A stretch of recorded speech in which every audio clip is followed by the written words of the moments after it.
তখন আমার বয়স আর কত হবে, ওই 5 কি 6 কোটায়।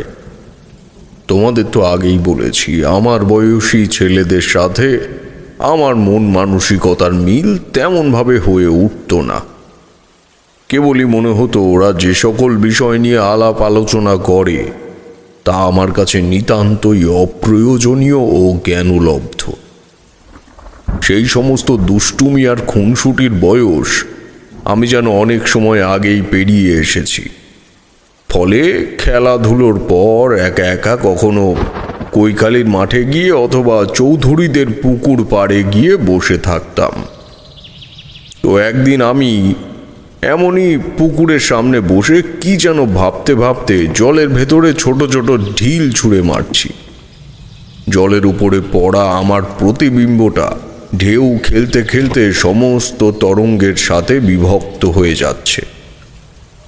এমন সময় হঠাৎ লক্ষ্য করলাম ব্যাপারটা। দেখি ঠিক আমার প্রতিবিম্বের পেছনে একটা মনুষ্য অবয়বের ছায়া পড়ছে। সঙ্গে সঙ্গে পেছনে তাকিয়ে দেখি একটি শ্যামবর্ণের মহিলা শান্ত দৃষ্টিতে আমার দিকে চেয়ে রয়েছে। তার মাথার চুল পৌঁছেছে হাঁটু পর্যন্ত, 2 হাত দিয়ে ধরে আছে একটা মাটির কলসি। আমার আপাত বিস্ময়তার উপরে মুলায়েম পরত বুলিয়ে দিল তার কণ্ঠস্বর।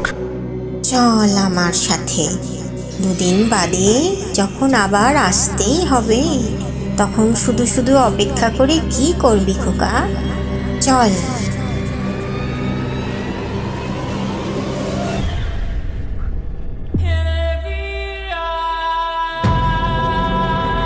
নমস্কার, আমি রাজপ্রতাপ বসু। আশা করি আপনারা সকলে খুব ভালো আছেন।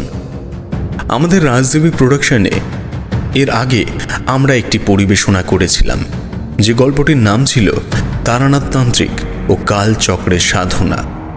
গল্পটি তারানাথ তান্ত্রিক প্রজেক্ট পাসিং শো সিরিজের 3য় অধ্যায়ে অন্তর্ভুক্ত, যেটি ওই অধ্যায়ের 2য় গল্প। সে গল্পে আমরা তারানাথকে এক বিশেষ বয়সে নিহত হতে দেখেছি। আজ যে গল্পটি আমরা পরিবেশন করতে চলেছি তা তারও আগের একটি ঘটনা। তাই শ্রোতাদের বলবো, সম্পূর্ণ গল্প শোনার আনন্দে গল্পটিকে গ্রহণ করবেন, এই অনুরোধ রাজদেবী প্রোডাকশনের তরফ থেকে আপনাদের কাছে থাকবে। শুনতে থাকুন তারানাথ তান্ত্রিক ও পোড়ো মন্দিরের হাকিনী।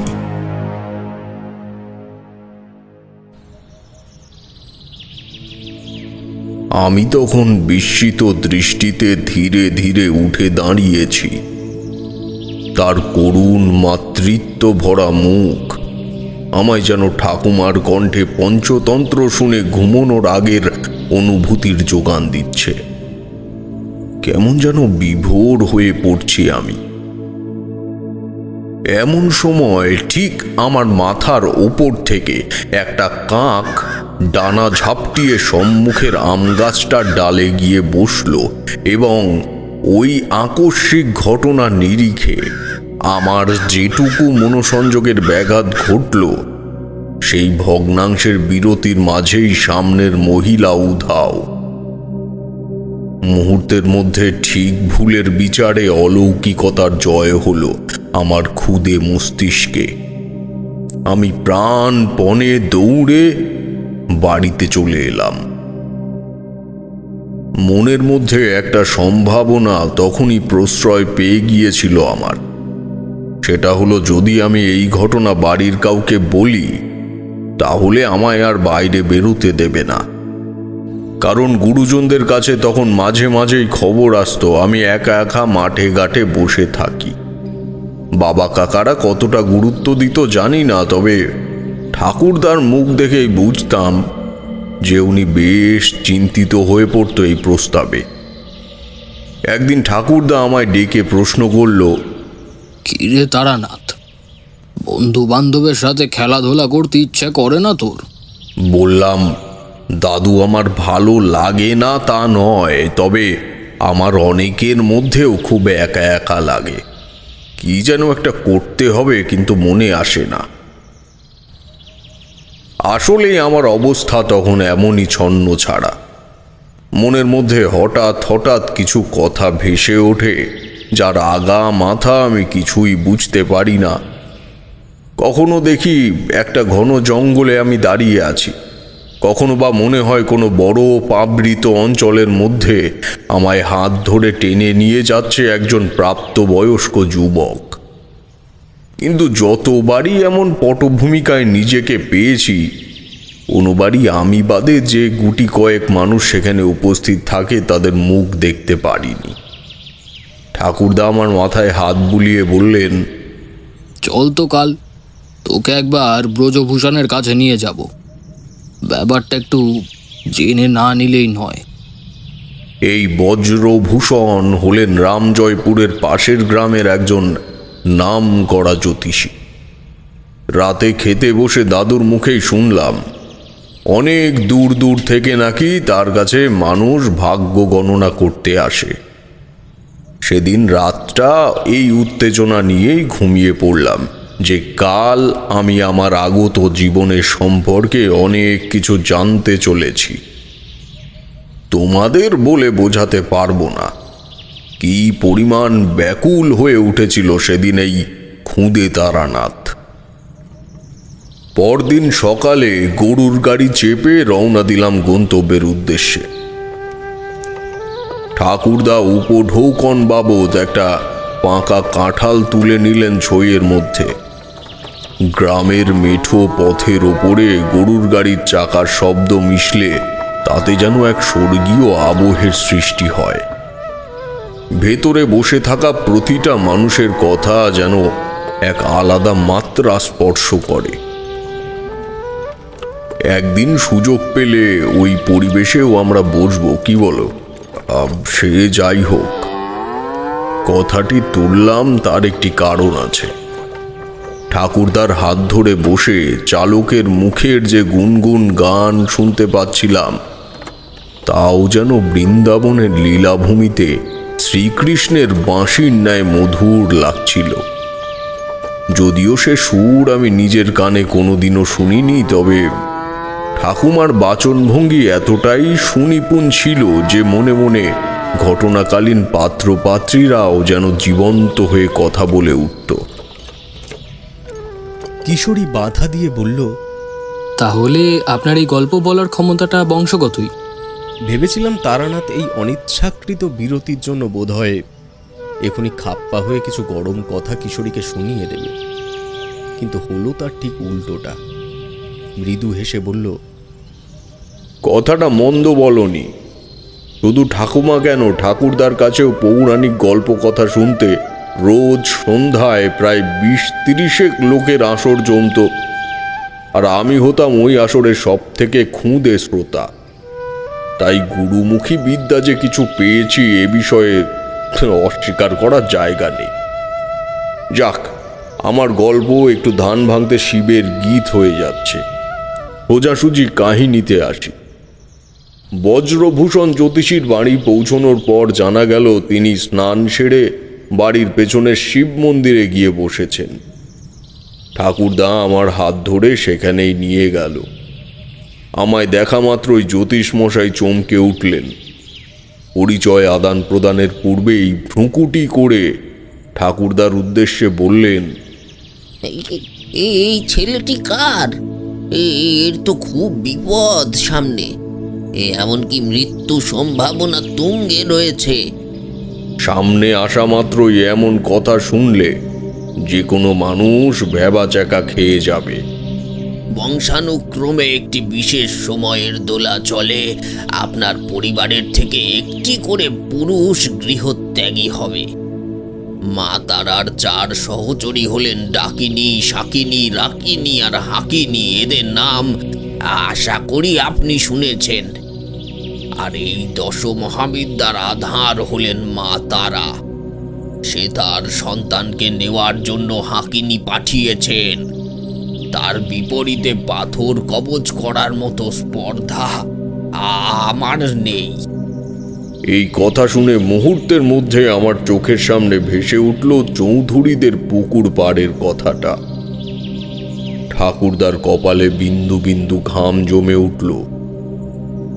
আর কোনো কথা না বলে আমার হাত ধরে বজ্রভূষণের বাড়ির উঠোন পেরিয়ে গরুর গাড়িতে নিয়ে গিয়ে তুলল। তবে এটুকু আমি জানতাম, এই জ্যোতিষী মশাই যা যা বলেছেন তা সম্পূর্ণ নির্ভুল।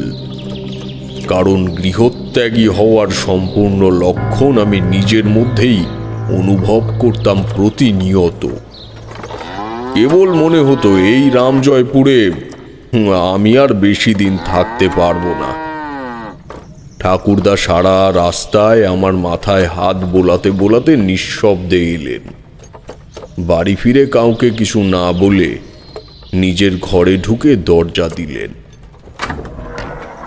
সেদিন বিকেল নাগাদ আমার স্কুলের বন্ধু বিমল এসে জানালো বলরাম ঘোষালের বাড়ি সন্ধ্যাবেলায় পুতুল খেলার আসর বসবে।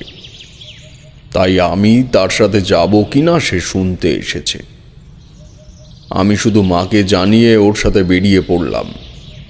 কথা ছিল বাবা রাত 8টা নাগাদ গিয়ে আমায় ও বাড়ি থেকে নিয়ে আসবে। ওই দিন রাতে ঘটল এক ভয়ঙ্কর ঘটনা।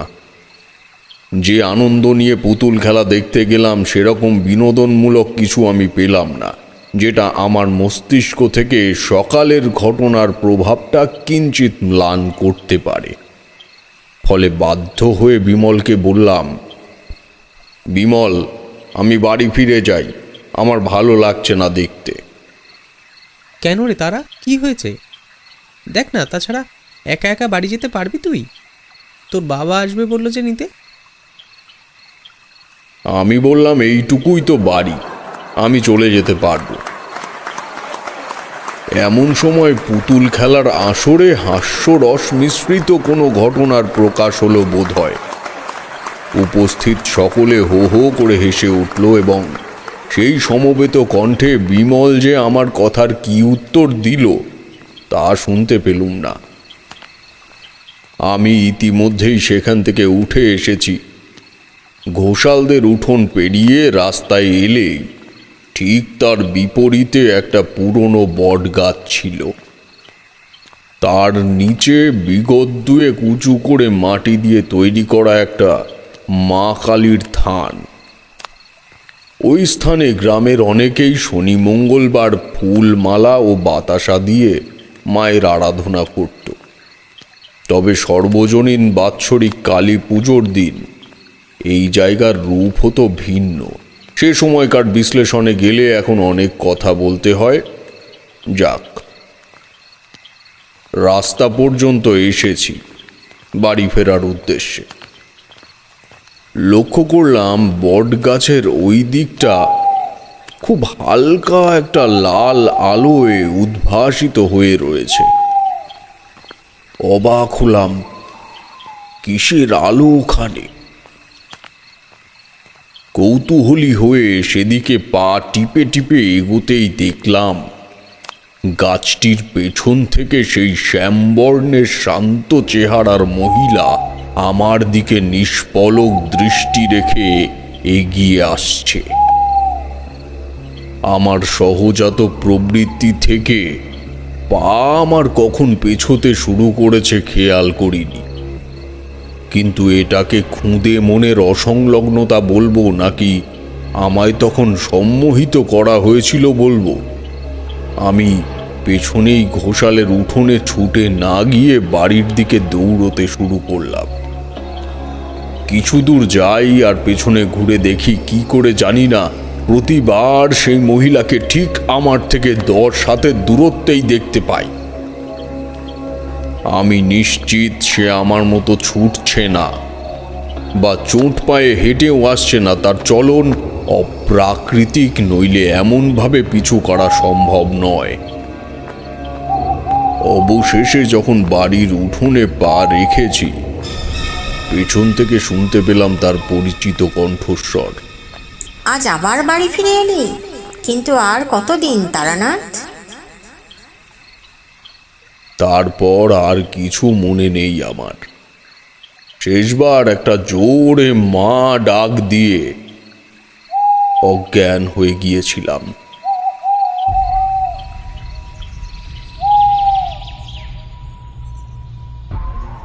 পরদিন সকালে ঘুম ভাঙল ঠাকুমার ঘরে। শরীরে কেমন একটা যন্ত্রণা বোধ করছি। মা ঠাকুমা আমার পায়ের কাছে বসে একটা থলের ভেতরে জামা কাপড় পরছে। জিজ্ঞেস করলাম, এগুলো থলের মধ্যে ঢোকাচ্ছ কেন মা? শোন খোকা, দাদুর সাথে তুই যাবি এখন তারকেশ্বর। এখানে একজনের বাড়িতে দুদিন তুই আর দাদু থাকবি। একদম কথার অবাধ্য হবি না বাবা। মায়ের মুখ দেখেই বুঝলাম ঠাকুরদা আর কাউর কাছে ব্যাপারটা গোপন রাখেনি। বজ্রভূষণ জ্যোতিষীর ব্যাপারটা এখন সবাই জানে। বাবা কাকা দেখলাম প্রত্যেকেই বাড়িতে উপস্থিত আজ। সকলেই কেমন করুণার দৃষ্টিতে আমার দিকে চাইছে। তোমাদের আগেই বলেছি, আমার ঠাকুরদা বেজায় রাশভারী লোক ছিলেন। প্রয়োজনের বেশি যেমন কথা বলতেন না, ঠিক তেমনি যেটুকু বলতেন তার বিপরীতে মতামত প্রকাশ করার মতো কোনো অবকাশ তিনি রাখতেন না। ঘণ্টা খানেকের মধ্যেই অমল দাসের গরুর গাড়ি এসে লাগলো আমাদের বাড়ির সামনে। সবাইকে বিদায় দিয়ে ঈশ্বরের নাম নিয়ে বেরিয়ে পড়লাম দাদুর হাত ধরে। ঠাকুরদা আমায় ছইতে বসিয়ে রেখে অমলের সাথে সামনে বসে ধূমপান করছেন। ছপাত ছপাত করে পাঁচন বাড়ির শব্দ শুনতে শুনতে আমি চেয়ে আছি ফেলে আসা রাস্তার দিকে। এমন সময় লক্ষ্য করলাম পথের ডান দিকে একটা শিশু গাছের গোড়ায় বসে বসে গোবরের ঘুঁটে দিচ্ছেন এক মহিলা। তবে সে যে আমার দিকে তাকাবে সেই আশা আমি করিনি। না তাকালেই বোধহয় ভালো ছিল। এটা সেই মহিলা যার কারণে আমার জীবনে এই কাল বৈশাখী চলছে। সে দৃষ্টি প্রখর, সূর্যদগ্ধ আবহে শান্ত শীতল বৃক্ষ ছায়ার মতো নরম। তবে একটা গুপ্ত শাসন নিরন্তর ছুটে চলেছে তার দৃষ্টি কটাহের আড়ালে। তা বেশ টের পেয়েছি আমি। একবার ভাবলাম ঠাকুরদাকে ডেকে ব্যাপারটা বলি। বাঁধ সাধল আমার অচেতন মন। রামজয়পুর পেরিয়ে বড় রাস্তায় আসা পর্যন্ত আমি জেগেছিলাম। এটা সেটা ভাবতে ভাবতে কখন ঘুমিয়ে পড়েছি জানি না। হুঁশ ফিরল ঠাকুরদার কণ্ঠে। ওরে অমল, আরে এখানে দাঁড়িয়ে যা। এভাবে ভিজতে ভিজতে গিয়ে লাভ কি? চোখ খুলে দেখি সৃষ্টিকে ধ্বংস করতে চাইছে যেন বিধাতা, হঠাৎ কোনো আক্রোশে। আকাশ কখন এমন ভারী হয়ে এসেছে এর মাঝে জানি না। অমল দাস ছোয়ের মধ্যে ঢুকে এলো কাক ভেজা হয়ে। ঠাকুরদা বললেন, কেন যেই জঙ্গলের পথ নিতে গেলি? যদি গাছের ডাল টাল ভেঙে পড়ে ছইয়ের উপর। চক্রবর্তী কাকা, এই রাস্তায় গেলে তাও 7-8 মাইল কম হয়।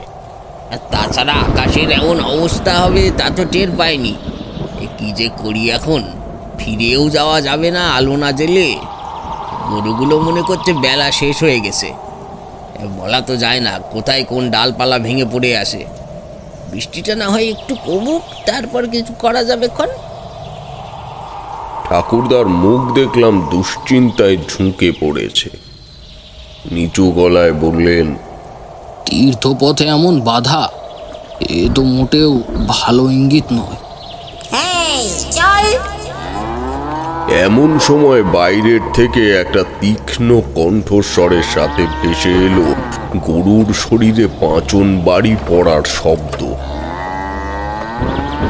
একটা হ্যাচকা ঝাঁকুনি দিয়ে ছুটতে শুরু করলো গরু দুটো। ঠাকুরদা বললেন, কে ওখানে? কে ওখানে? অমলের অবস্থা সেই মুহূর্তে উত্তর দেওয়ার মতো নয়। কোনো মতে সে ছিটকে পড়তে পড়তে বেঁচেছে। কয়েক সেকেন্ডের বিস্মিত মুখ চাওয়াচাইয়ের পর অমল অতি কষ্টে ছোঁয়ের পর্দাটির দিকে এগুলো বুকে হেঁটে। সে কি অপার্থিব মুহূর্ত, কি বলবো তোমাদের। ঘন জঙ্গলের ভেতর থেকে ওই প্রাকৃতিক দুর্যোগকে অগ্রাহ্য করে উদ্দেশ্যহীন হয়ে ছুটে চলেছে আমাদের গরুর গাড়ি। শব্দটা অমল শুনতে পেরেছে কিনা বলতে পারবো না, তবে আমার সাথে সাথে ঠাকুরদাও যে শুনেছে সেই ভয়ঙ্কর কণ্ঠস্বর তা স্পষ্ট বুঝতে পারলাম। বিড়বিড় করে ঈশ্বরের নাম জপ করা থেকে। অমল ছইয়ের পর্দা সরাতেই যা দৃষ্টিগোচর হলো তা দেখার পরও যে আমার সাথে উপস্থিত বৃদ্ধ মানুষগুলির হৃৎপিণ্ড মুহূর্তেই থেমে যায়নি তা ভাবলেই এখনো অবাক লাগে আমার।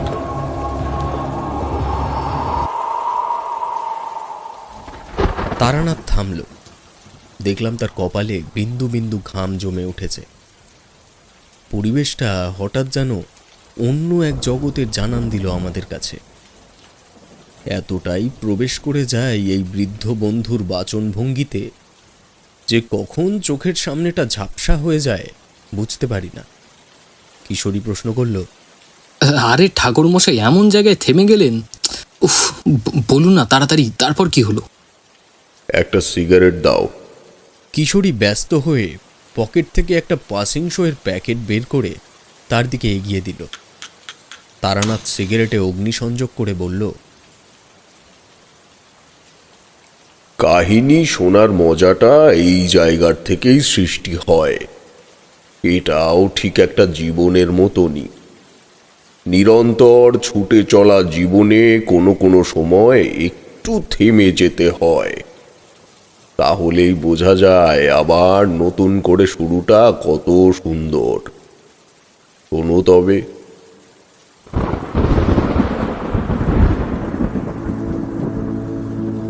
অমল ছোঁয়ের পর্দা সরাতেই দেখলাম একজন মহিলা চালকের আসনে হাঁটুর উপরে ভর দিয়ে বসে আছে।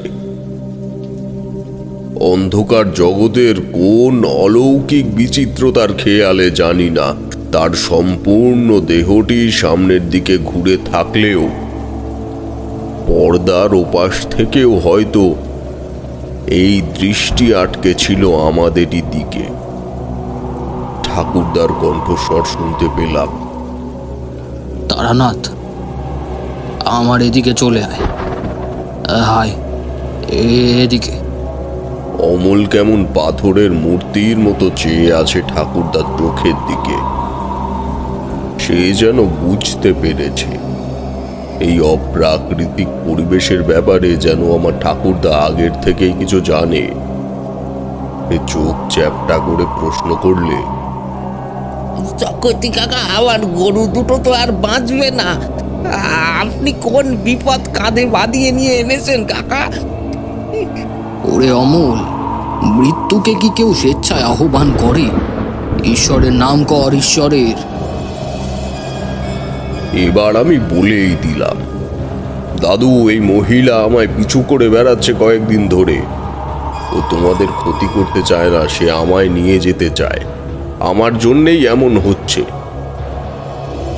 এমন সময় ওই কৃষ্ণ কালো পরিবেশ মুহূর্তের মধ্যেই তার রং পরিবর্তন করে ফেলল।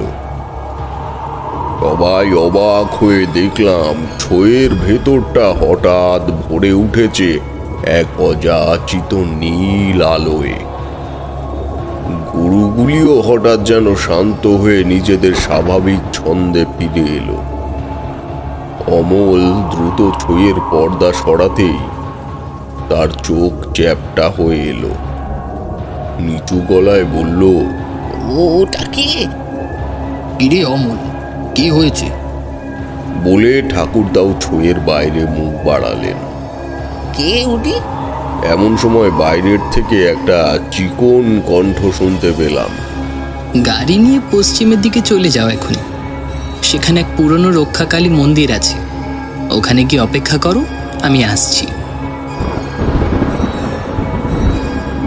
বুঝলাম চালকের আসনে যে পৈশাচিক বিভীষিকা এতক্ষণ বিরাজমান ছিল কোনো এক ঐশ্বরিক মন্ত্র বলে, সে এখন অদৃশ্য হয়েছে। সুতরাং যার কণ্ঠস্বর আমার কানে ভেসে এলো সে নিশ্চয়ই কোনো মহাপুরুষ, যে এই জাগতিক ঘটনাটি ঘটিয়েছে। পরক্ষণেই নিজের মাথায় এলো, ঠাকুরদা বলল লোকটিকে চেনে, তাহলে মহাপুরুষ হয় কিভাবে? অমল ধীরে ধীরে সামনে গিয়ে বসতেই আমি প্রশ্ন করলাম, দাদু, কে এসেছে? আর এই আলো কিসের? যে তোকে রক্ষা করলো তারানাথ, এটুকু বলতে পারি সে তোর জন্মলগ্ন তুই ভূমিষ্ঠ হওয়ার আগেই নির্ধারণ করে গেছিল। লোকটির পরিচয় এখন স্পষ্ট মনে পড়ছে না। কথাটি আমায় আবার এক সমুদ্র প্রশ্নের সামনে দাঁড় করিয়ে দিল। রূপ করে ঠাকুরদার কোলে মাথা দিয়ে শুয়ে পড়লাম। অসমান্তরাল কাদা জমা অস্থায়ী পথ ধরে গরুর গাড়ি সেই অজ্ঞাত মানুষটির দিক নির্দেশ অনুযায়ী চলতে শুরু করল। মিনিট 30 পর অমল বলল, চকর্তি কাকা, কি করে কি হচ্ছে কিছুই ঠাউর করতে পারছি না আমি। আমার বাড়িতে বউ বাচ্চা রয়েছে কাকা, এখন যদি কিছু হয়ে যায় তাহলে তাদের কি হবে? অমূল, ওই ঘটনার মর্ম গ্রামে ফিরে আলোচনা করিস না, কিন্তু এতে আমার নাতিটার জীবন নষ্ট হয়ে যাবে। ওর উপরে গ্রহের দশা চলছে, ওই কারণেই তো নিয়ে যাচ্ছি ওকে আমার এক গুরু ভাইয়ের বাড়ি। আমিও জানি না কি হবে বা কি হতে চলেছে, তবে এই যাত্রায় আমাদের যে প্রাণ বাঁচালো তার সাথে আমার আগে সাক্ষাৎ হয়েছে। তবে ছেলেটি যে এত কাছের কোনো অঞ্চলেই থাকে তা জানতাম না। এই ছেলেটির বিশেষ কিছু ক্ষমতা আছে, এক ধরনের জ্যোতিষী বলা যায়। এটুকু মনে আছে আমাদের বাড়িতে এসেছিল এক রাত ঘুমানোর জন্য। তারপর সে আরও কথা। আগে চল দেখি, তোকে পরে বলা যাবে সব। প্রাণে বাঁচলে তো কিছু আলোচনার প্রশ্ন আসছে চক্রবর্তী কাকা, জানি না আরও কি দুর্ভোগ রয়েছে কপালে।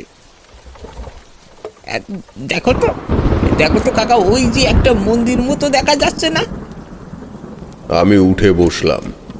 ঠাকুরদা ছোয়ের কাপড় সরিয়ে বললেন, হ্যাঁ তাই তো, কিন্তু মন্দিরে কোনো মূর্তি নেই যে। আমিও মাথা গলিয়ে বাইরে দেখলাম। ঠাকুরদার কথা মিথ্যে নয়। একটি বহু প্রাচীন ভগ্নপ্রায় মন্দির এমন জায়গায় রয়েছে তা আশা করা যায় না। কি অপরূপ তার মৃতপ্রায় সৌন্দর্য! তবে আশেপাশের গাছপালা ও পরজীবীর দলের অন্তঃকলহে কোনো কারণে স্থাপত্যটি স্থানীয় প্রাচীন উদ্ভিদের গ্রাস হয়েছে বলে মনে হয়। ঈশ্বর অন্তর্ধান হয়েছেন ভক্তের অভাবে, আর কালের নিয়মে ঈশ্বর বর্জিত দেশে এখন আধিপত্য বিস্তার করে চলেছে শয়তানের কালো শক্তি। অমল ও ঠাকুরদা গাড়ির থেকে নেমে আমায় নামিয়ে নিলেন। আকাশ কেবল বৃষ্টিমুক্ত হয়েছে, কিন্তু পরিবেশের মুখ গোমড়া ভাবটা তখনও অব্যাহত। ঠাকুরদা আমার হাত ধরে মন্দির চাতালে নিয়ে গিয়ে বসিয়ে দিলেন। অমল চারিদিকে ঘুরে ঘুরে যে ব্যক্তি আমাদের এখানে আসতে বললেন তাকে খুঁজে বেড়াচ্ছে। ঠাকুরদা চোখ বুজে কি যেন বিড়বিড় করছে আর চারিদিকে দৃষ্টি ফেলছে। বেশ কয়েক ঘন্টা অপেক্ষা করার পর যখন কয়েকটা কাক আর দুটি দুর্বল শেয়াল ছাড়া আর কোনো জীবন্ত অস্তিত্বের খোঁজ মিলল না, তখন অমল অস্থির হয়ে বললে, চক্রবর্তী কাকা, আমার মনে হয় ওই লোকটাও আমাদের নতুন কোনো বিপদের মুখে ঠেলে দিলেন। আমরা বিপদগ্রস্ত, বিচার বুদ্ধি না খাটিয়েই চলে এলাম ওনার কথা শুনে। আমাদের উচিত ছিল সেই মুহূর্তেই ওখান থেকে ফিরে যাওয়া। না না অমল, আরও একটু দেখা যাক। আমরা মায়ের মন্দিরে আছি, এখানে কোনো অলৌকিকতা আমাদের স্পর্শ করতে পারবে না। ঈশ্বরে বিশ্বাস হারাস না অমল। এমন সময় মন্দিরের পেছন থেকে একটা চাপা কাশির শব্দ পেলাম। অমলের হাতে একটা সরু গাছের ডাল ছিল, সে সেটা শক্ত করে ধরে ঠাকুরদার পাশে ঘেঁষে এলো। তারপর শুকনো পাতার উপরে কয়েকটা পদশব্দ এবং পরক্ষণে এক রক্তাম্বর পরিহিত জটা জুটোধারী বৃদ্ধ আগন্তুকের আবির্ভাব। তাকে দেখা মাত্রই ঠাকুরদার মুখে বিস্ময় ও চোখের কোণায় জল জমে উঠল। কাপা কাপা গলায় বলল, কেদার? কেদার, তুই এখানে মানে কি করে এলি ভাই? কোথায় কোথায় ছিলি এতদিন? কোথায় ছিলি এতদিন বাড়ি ঘর ছেড়ে তুই? আমি তখনও কিছুই বুঝে উঠতে পারছি না। অমলের হাতের থেকে লাঠিটা পড়ে গেল তৎক্ষণাৎ। সে বলল, তকতি কাকা, এটাই কি আপনার ছোট ভাই কেদারনাথ? মুহূর্তের মধ্যে মাথায় এলো ব্যাপারটা। কেদারনাথ চক্রবর্তী, অর্থাৎ আমার বাবার ছোট কাকা এবং ঠাকুরদার সব থেকে ছোট ভাই, যে একটি নির্দিষ্ট সময়ের পর থেকে নিরুদ্দেশ হয়ে গিয়েছিল বাড়ির থেকে, সেই এখন আমাদের সামনে ঈষৎ কুঞ্চিত দৃষ্টিতে এক অপ্রকাশিত প্রশান্তির ঢেউয়ের উচ্ছ্বাসের দমক আটকে রেখে দাঁড়িয়ে রয়েছেন। মুখের আদল ও ঠোঁটের কম্পন বলে দেয়, কয়েক যুগ পরে নিজের পরিবারের লোকদেরকে দেখে মানুষটির মন এক অযাচিত শান্তিতে ভরে উঠেছে। এই, তুই কোথায় ছিলি এতদিন? মা তোকে একবার দেখার জন্য পাগল হয়ে গেলেন শেষ জীবনে। তুই আজ এলি ভাই? কোথায় ছিলি তুই? এখানে নাকি? আমি গল্পে ছোট দাদু না বলে কেদারনাথ বলেই পরিচিতি দিচ্ছি, যাতে তোমাদের বুঝতে সুবিধা হয়।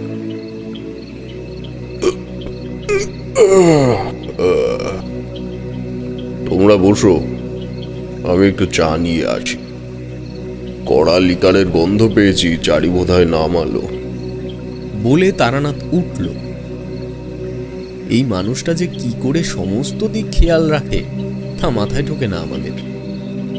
আমিও কিশোরী যে গল্প শুনতে শুনতে পাথরের মূর্তি হয়ে যাই বা কোনো অন্য জগতে বিরাজ করি, তা টের পাই এই অনিচ্ছাকৃত বিরতিগুলিতে। কিছুক্ষণ বাদে একটি থালায় 3 কাপ চা এবং নিমকি নিয়ে উনি এলেন। তবে বসে বসে বললেন, গল্পটা একটু বেশি দুঃখের স্মৃতিচারণ করছে, তাই না? তবুও শোনো, এই সমস্ত কিছুই তো আমার জীবনের সাথে ওতপ্রোতভাবে জড়িত। সেই বাল্যকালের থেকে ঘটে চলা ঘটনাগুলোও যে তরুণ তারানাথের জীবনের সঙ্গে যোগ স্থাপন করেনি তা নয়। তাই সব দিনের কথা মনে পড়লে মনটা একটু ভারী হয়ে আসে বই কি। যাক, চা খাও। আমরা চায়ের কাপ তুলে নিয়ে চুমুক দিলাম। তারানাথ একবার ফুঁ দিয়ে চায়ের কাপটি আবার নামিয়ে রেখে বলতে শুরু করলেন, কেদারনাথ ঠাকুরদার চরণ স্পর্শ করে আগে একটা ভক্তিপূর্বক প্রণাম করলেন। তারপর মন্দিরের জীর্ণ বারান্দার এক কোণে বসে আমার দিকে ইশারা করে বললেন, আয় দাদু, আমার কাছে আয়। জানি না কেন মানুষটাকে দেখেই মনের থেকে একটা টান অনুভব করছিলাম। এই প্রথম আমার জীবনে কোনো সাধু সন্ন্যাসী গোছের মানুষের এত কাছে যাওয়া। তার সামনে বসতেই উনি আমার মাথায় হাত বুলিয়ে দিতে লাগলেন। বললেন, কিচ্ছু হবে না দাদু, তোর আমি তো আছি। তুই নিশ্চিন্তে লেখাপড়া করবি, বড় মানুষ হওয়ার চেষ্টা করবি, তারপর নিয়তি যা করার করবে। তখন না বুঝতে পারলেও এখন বুঝি কথাটার মধ্যে কতটা অভিনয় লুকিয়েছিল সেদিন। তিনি আমার বাকিটা জীবনের সম্বন্ধে খুব ভালোভাবেই অবগত ছিলেন। কেদারনাথ বললেন, দাদা, আমি এখানে আছি বেশ কয়েকদিন। তবে আমাকে বাড়িতে ফিরে যাওয়ার জন্য অনুরোধ করবেন না। আজ আমি এখানে কেন বা কি জন্য এসেছি তাও ঠিক বলে বোঝানো এখন সম্ভব নয়। তবে এই মুহূর্তে আমার কর্তব্য করতে গেলে কিছু প্রশ্নের উত্তর জেনে নেওয়া আবশ্যক। আপনি আমায় সহায়তা করুন দাদা। কি জানতে চাস কেদার? তারানাথের নামে আপনার স্ত্রী কোনো মানত করেছিলেন কিনা জানেন? ঠাকুরদা একটু ভেবে জবাব দিলেন, ওর 5 বছরের জন্মলগ্নে ওর ঠাকুরমা একটা মানত করেছিল। তবে কি সেই মানত, তা তো কেবল উনিই বলতে পারবেন। মানতের বিষয়বস্তু জানার প্রয়োজন নেই, কারণ সেটা তার অগোচরে অভিশাপের কারণ হয়ে গেছে। এখন মানুষ মাত্রই অনেকেই এই ভুল করেন দাদা।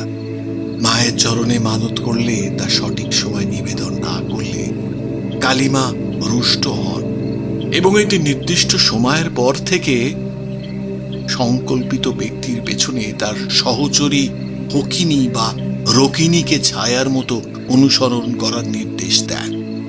এরা মায়াবিনী, যে কোনো সময় যে কোনো রূপ ধারণ করতে পারে। আর আজ যে ঘটনা ঘটছে ওর সাথে, সেটাও ওই অসম্পূর্ণ মানতের কারণে। সময় পেরিয়েছে দাদা, এখন মাকে শান্ত করতে গেলে বলি প্রয়োজন, তাও সেটা দিতে হবে তারানাথের হাতেই।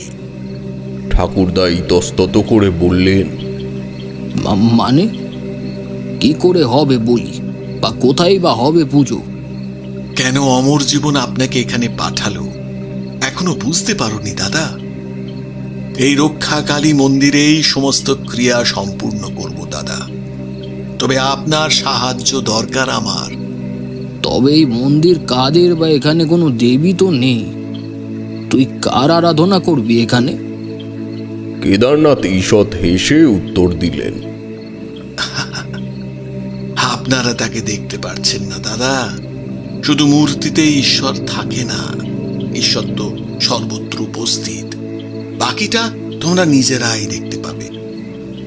আমায় সত্তর কিছু উপকরণ জোগাড় করে দিতে পারবে?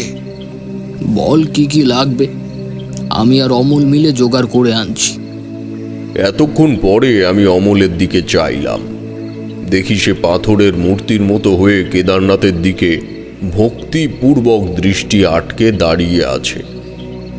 ঠাকুরদার কথা শুনে ধাতস্থ হয়ে কয়েক পা এগিয়ে এলো সামনের দিকে। কেদারনাথ বললেন, ভৈরবের অর্ঘ্য দেওয়ার জন্য আতপ চাল, কলা, দুধ, 2টি পঞ্চজবা ফুলের মালা। লক্ষ্য রাখবেন যাতে প্রতিটি মালায় বেজোড় সংখ্যার গুণ থাকে। 5টা মৃত প্রদীপ, রেড়ির তেল আর পর্যাপ্ত পরিমাণে হোমের ঘি, বেলকাঠ এবং গুটি কয়েক কুচি ধানের শীষ। ব্যাস, এই কটা জিনিস এনে দিলেই হবে। বাকি জিনিসপত্র আমি জোগাড় করে এনেছি। আর বলির পশু? দাদা, এই পুজোয় পশু বলি দেওয়ার প্রয়োজন হয় না। কাঁচকলা, সুপুরি বলি দিলেই মা সন্তুষ্ট। আপনি দয়া করে রাত 11টার আগে এগুলো জোগাড় করে আনুন। ঠাকুরদা কোনোদিনও পরিবারের কোনো উন্নতি মুখর কার্যে ত্রুটি রাখেন না, তা আমি ছোট থেকেই দেখে আসছি। কেদারনাথের ফর্দ জেনে নিয়েই দ্রুত অমলকে নিয়ে যখন বেরিয়ে পড়ার উদ্যোগ করছেন, তখন কেদারনাথ হাতের তালুতে 2টি সুতো জড়ানো রুদ্রাক্ষ রেখে তার দিকে এগিয়ে দিয়ে বললেন, দাদা, এই রুদ্রাক্ষ 2টি আপনারা দুজনে হাতে ধারণ করে নিন। পথে বিপদ আপদ স্পর্শ করতে পারবে না। ঠাকুরদা এবং অমল রুদ্রাক্ষ হাতে বেঁধে নিয়ে সেখান থেকে চলে গেল। বিকেলের আলো সেদিন ছিল ভোরের ন্যায়। ঘন শাল সেগুনের জঙ্গলের মাটিতে এমনি সূর্যালোকের প্রবেশের অধিকার সীমিত। তার উপর সেদিনকার আকাশের পরিস্থিতি, চারিদিকে যেন কেমন কালো জমাট বাঁধা অপার্থিব নিস্তব্ধতা বিরাজ করছিল। আমি কেদারনাথের দিকে মনোনিবেশ করলাম। দেখলাম উন্মুক্ত মন্দির কক্ষের সামনে সে পদ্মাসনে বসে প্রথমে যেন কি সব বিড়বিড় করে বললেন।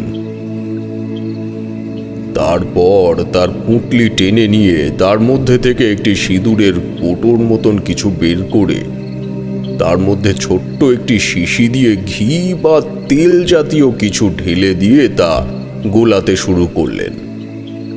আমি জিজ্ঞেস করলাম, আচ্ছা দাদু, তুমি জানলে কি করে আমাদের সাথে কি ঘটছে? তুমি জানলেই বা কি করে আমার নামে মানত করেছিল ঠাকুমা? কেদারনাথ একটা রহস্যময় হাসি হেসে আবার নিজের কাজে মনোনিবেশ করলেন।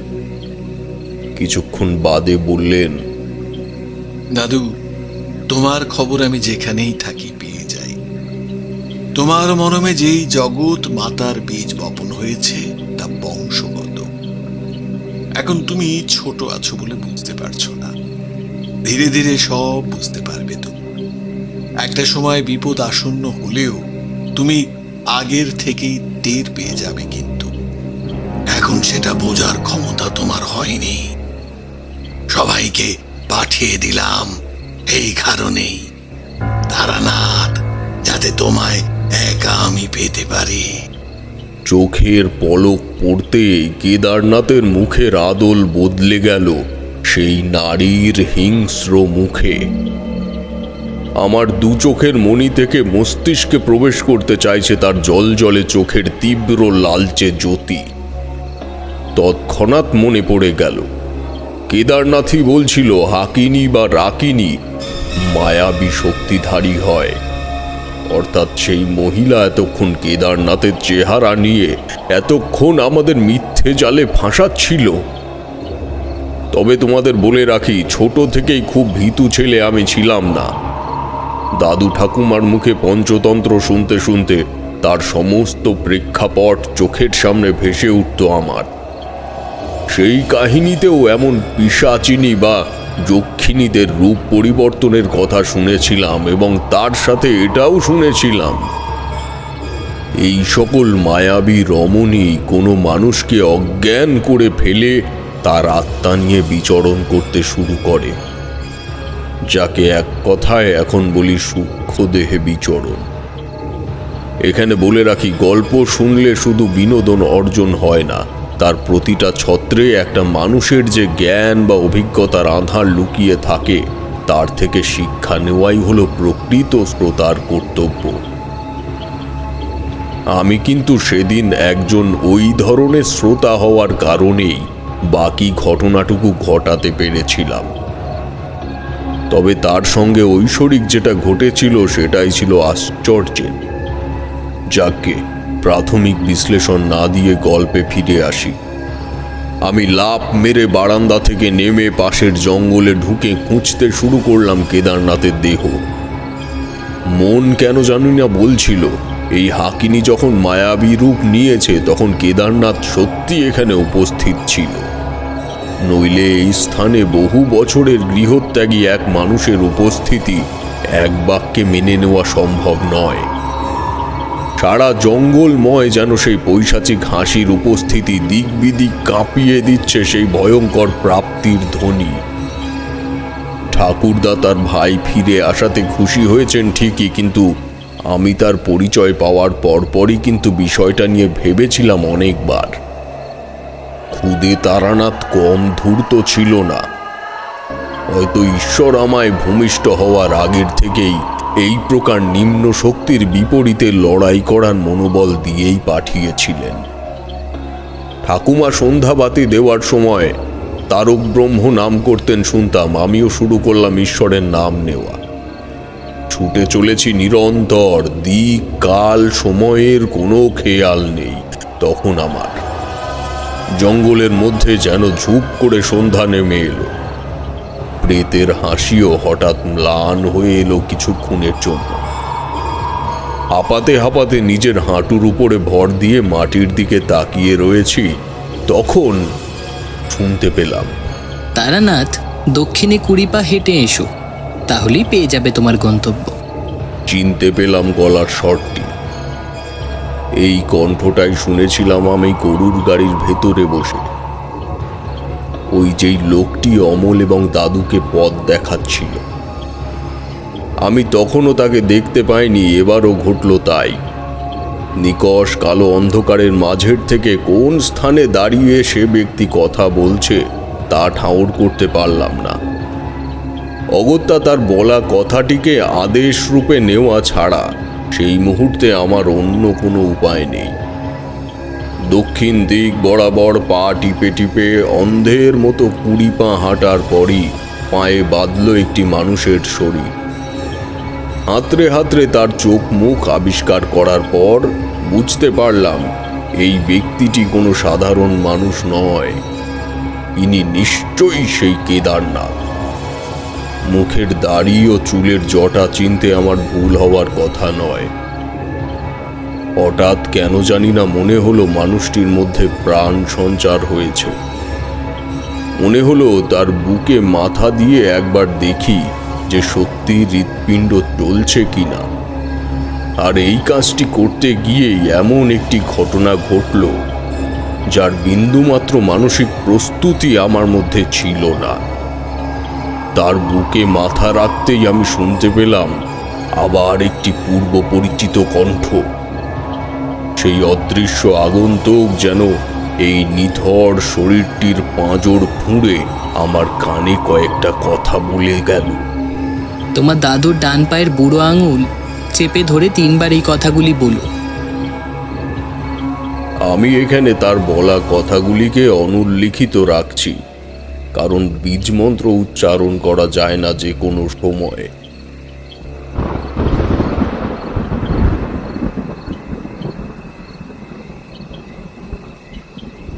সে আপনাকে মন্ত্র দিয়েছিল? মানে আমি বলতে চাইছি, তখন তো আপনি ছোট, আপনার মন্ত্র উচ্চারণে কাজ হয়েছিল কি? গল্পের মাঝে এমন হঠাৎ বাঁধ ছাঁধায় তারানাথ বিরক্ত হলো কিনা জানি না, তবে আমি প্রচণ্ড খাপ্পা হয়ে গেলাম। বললাম, কিশোরী তোমারও বলিহারি। আরে বাবা, দেখি না কি হয় কি না। আগের থেকে এমন প্রশ্নগুলো করো কেন বলো তো বাবু? তারানাথ কিন্তু এই প্রশ্নে একটুও বিরক্ত হলো না, বরং হাসি মুখে জবাব দিল, একদম সঠিক প্রশ্ন করেছ কিশোরী। এখানেও একটা জিনিস তোমাদের জানিয়ে রাখা খুব প্রয়োজন।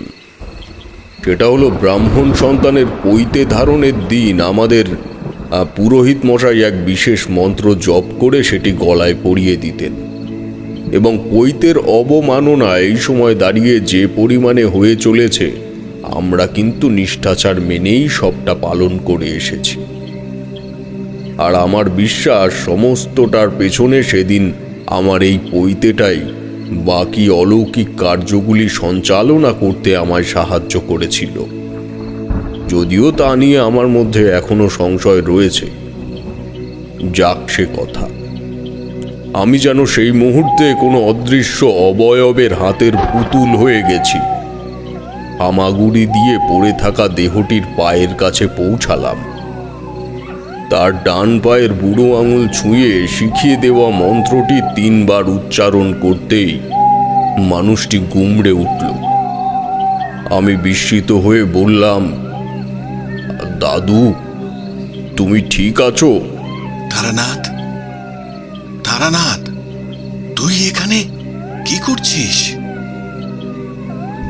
আমি বললাম, দাদু আমার পিছু নিয়েছিল একটি ভয়ঙ্কর মেয়ে। আমায় নিয়ে যেতে চায় সে।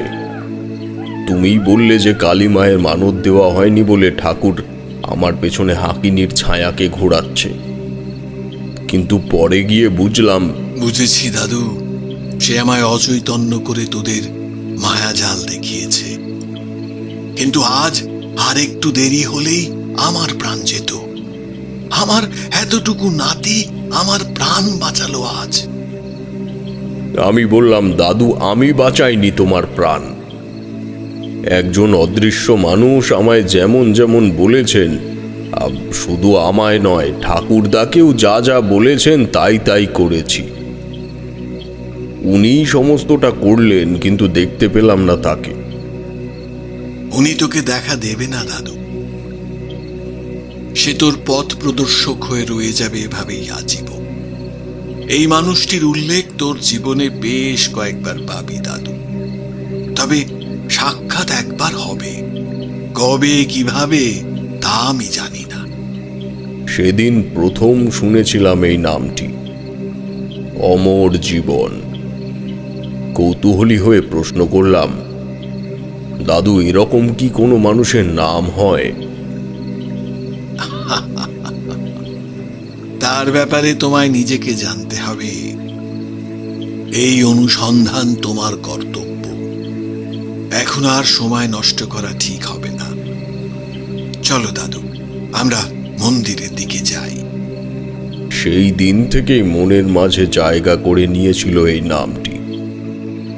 ছাদে ঘুড়ি ওড়াতে ওড়াতে ছাদ থেকে পড়ে দুর্ঘটনায় মারা পড়েছি। সেজন্য এই আকাঙ্ক্ষা মনের মধ্যে স্বভাবতই ছিল।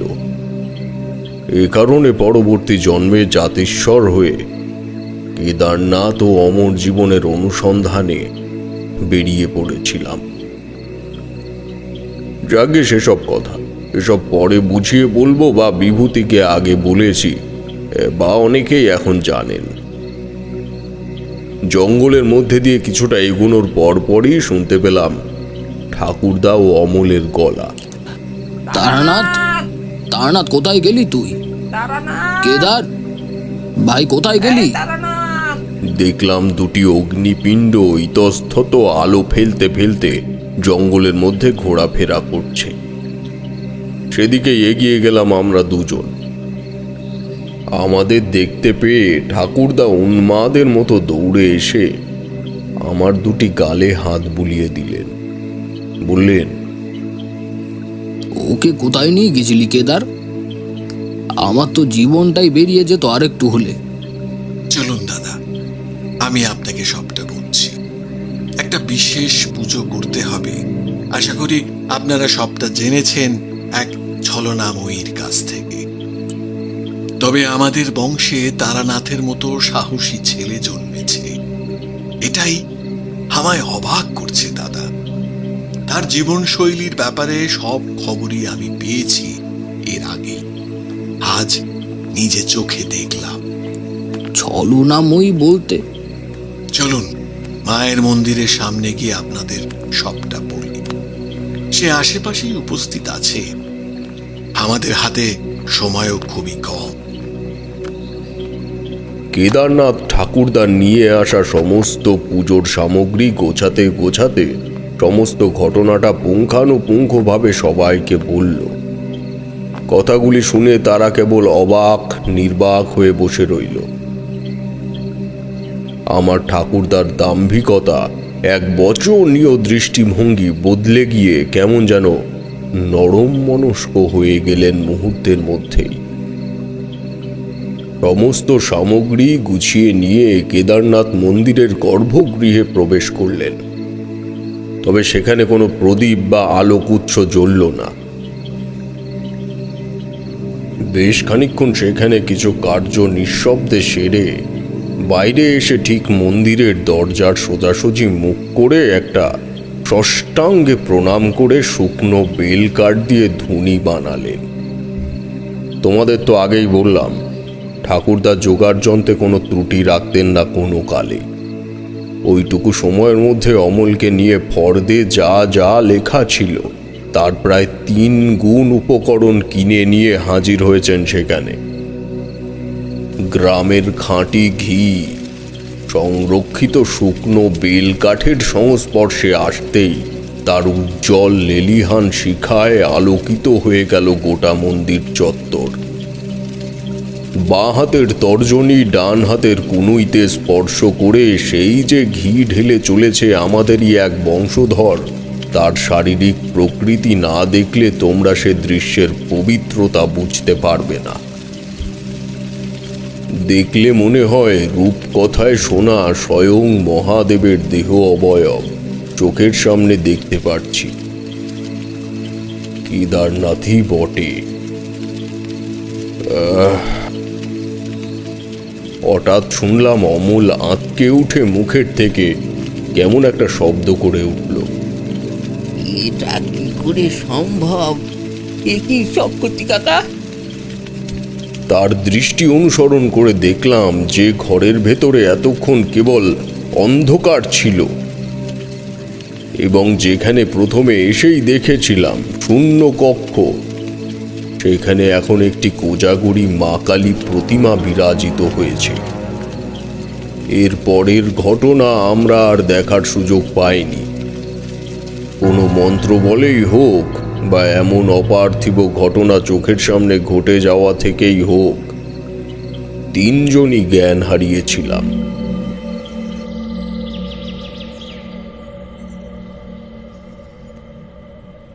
চকতি কাকা, চকতি কাকা, ওঠো ওঠো ওঠো ওঠো ওঠো। সকালে চোখ খুললাম অমলের ডাকে। চোখ খুলে দেখি সেখানে আমরা তিনজন ছাড়া আর অন্য কেউ নেই। যে স্থানে ধুনি করা হয়েছিল সেখানে একটি ইটের টুকরো দিয়ে চাপা দিয়ে রাখা আছে একটি কাগজ। ঠাকুরদা সেই কাগজটি তুলে নিল চোখের সামনে। মুক্তোর মতো হস্তাক্ষরে সেখানে লেখা আছে কয়েকটি কথা। দাদা, আপনার চরণে প্রণাম জানিয়ে আবার বেরিয়ে পড়লাম অজানার উদ্দেশ্যে। আমায় খোঁজাখুঁজি করবার কোনো প্রয়োজন নেই অযথা। মায়ের মূর্তিটি মধ্যাহ্নের আগে বিসর্জন দিয়ে বাড়ি ফিরে যাবেন। সবাইকে আমার ভালোবাসা ও প্রণাম জানাবেন। আমি যে দর্পণে মাকে বিসর্জন দিয়ে গেলাম সেটি তারানাথের কাছে সব সময় রেখে দেবেন। এই দর্পণ তাকে সমস্ত আপদ বিপদ থেকে রক্ষা করবে। বিদায়। ইতি কেদারনাথ চক্রবর্তী। বলে তারানাথ উঠে গিয়ে তার আলমারির পাশে একটি পেরেকের সঙ্গে ঝুলিয়ে রাখা পুঁটলিটা নিয়ে এসে আবার তক্তপোষে বসল। তার থেকে একটি ছোট্ট কাঠের আয়না বের করে বলল, এই দেখো সে দর্পণ। আজ আর ভালো লাগছে না। শৈশবের দিনগুলো মনে পড়লে আরো এমন অনেক ঘটনার কথা মনে পড়ে যায়। এ না হয় অন্যদিন হবে।